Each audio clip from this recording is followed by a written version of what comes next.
के केसेस लगातार कम हो रहे हैं और ये सब दिल्ली के अपने 2 करोड़ लोगों की मेहनत का नतीजा है कि हम लोगों ने 1 महीने के अंदर दिल्ली में इस दूसरी वेव को इसके ऊपर भी काबू पा लिया है। दिल्ली के लोगों ने मिलके पिछले 24 घंटे में लगभग 1.5% संक्रमण दर आया है और लगभग 1100 के करीब केस आए हैं और धीरे धीरे रोज केस कम हो रहे हैं, संक्रमण दर भी कम हो रही है।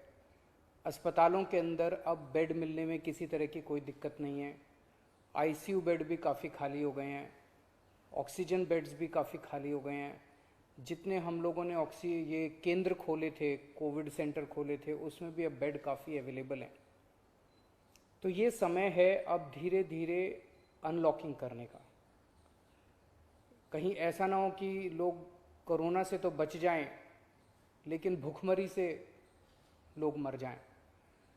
तो अपने को बैलेंस बना के चलना है कि एक तरफ कोरोना को भी कंट्रोल करना है और एक तरफ आर्थिक गतिविधियों को, इकोनॉमिक एक्टिविटीज़ को भी साथ साथ कोशिश करनी है, जहाँ जहाँ जितना बन सके उतना अलाउ किया जाए। तो सोमवार को सुबह 5 बजे तक ये वाला लॉकडाउन है। आज एलजी साहब की अध्यक्षता में डीडीएमए की मीटिंग हुई, दिल्ली डिज़ास्टर मैनेजमेंट अथॉरिटी की, और उसमें कुछ निर्णय लिए गए हैं लॉकडाउन खोलने के लिए। तो सबसे पहली चीज़ तो ये कि अब धीरे धीरे लॉकडाउन खोलने की प्रक्रिया चालू कर रहे हैं। बड़ी मेहनत से, बड़ी मुश्किल से कोरोना काबू में आया है अभी, लेकिन पूरी लड़ाई जीती नहीं है। तो इसीलिए जो अभी तक अपने को फ़ायदा हुआ पिछले 1 महीने के लॉकडाउन का, ऐसा ना हो कि अगर एकदम से खोल देंगे तो उसका नुकसान हो जाए। तो इसीलिए सबका ये मानना है, एक्सपर्ट्स का, कि इसको धीरे धीरे खोला जाए। खोलने में सबसे पहले अपने को उन लोगों का ख्याल रखना है जो समाज का सबसे गरीब तबका है। मजदूर हैं, दिहाड़ी मजदूर हैं, प्रवासी मजदूर हैं। अपने दिल्ली में उत्तर प्रदेश से, बिहार से, आसपास के और राज्यों से दिल्ली आते हैं आजीविका कमाने के लिए, दिहाड़ी के ऊपर काम करते हैं और बहुत ही मुश्किल परिस्थितियों के अंदर जीते हैं। ऐसे मजदूर सबसे ज़्यादा अपने को कंस्ट्रक्शन एक्टिविटीज़ में और फैक्ट्रियों में काम करने वाले मिलते हैं। तो आज इन 2 चीज़ों को मीटिंग में ये तय किया गया कि इन 2 गतिविधियों को सोमवार को सुबह से खोला जाएगा। जब 5 बजे ये वाला लॉकडाउन ख़त्म होगा तो अगले 1 हफ्ते के लिए इन 2 गतिविधियों को खोला जा रहा है, कंस्ट्रक्शन एक्टिविटीज़ को और फैक्ट्रीज़ को। इन 2 गतिविधियों को खोला जा रहा है।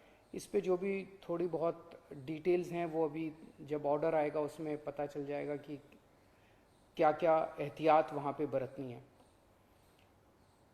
अब हफ्ता दर हफ्ता हम जनता के सुझावों के आधार के ऊपर और एक्सपर्ट्स की ओपिनियन के आधार पर इसी तरह से धीरे धीरे लॉकडाउन खोलने की प्रक्रिया जारी रखेंगे, बशर्ते कोरोना फिर से बढ़ने ना लगे।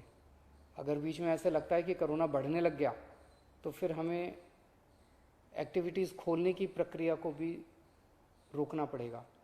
तो मेरी आप सब लोगों से गुजारिश है कि कोरोना से संबंधित जो भी एहतियात है उसको ज़रूर बरतें, दोनों चीज़ों के लिए। एक तो अपनी सुरक्षा के लिए, अपने परिवार की सुरक्षा के लिए, अपनी सेहत के लिए, अपनी ज़िंदगी के लिए, और दूसरा ये कि सारे मिलके अगर कोविड की एहतियात बरतेंगे तभी दिल्ली के अंदर 2 और इकोनॉमिक एक्टिविटीज़ लॉकडाउन खुलना चालू होगा। अगर कोरोना फिर से बढ़ने लग गया, हमारे पास कोई चारा नहीं बचेगा फिर से लॉकडाउन लगाने के लिए। हम नहीं चाहते लॉकडाउन लगाना, हम लॉकडाउन के पक्ष में बिल्कुल नहीं है और आप भी नहीं चाहते। लॉकडाउन कोई अच्छी चीज़ नहीं है, मजबूरी में लगाना पड़ता है। और एक चीज़ कि जब तक ज़रूरत नहीं पड़े घर से बाहर ना निकलें। ज़रूरत बहुत ज़रूरी हो तभी घर से बाहर निकलें, ज़रूरत ना पड़े तो घर से बाहर ना निकलें। ये समय बहुत ही नाजुक समय है, हम सबको बड़ी जिम्मेदारी के साथ आचरण करना है ताकि हम सब मिलके अपनी दिल्ली को बचा सकें, अपने देश को बचा सकें। नमस्कार।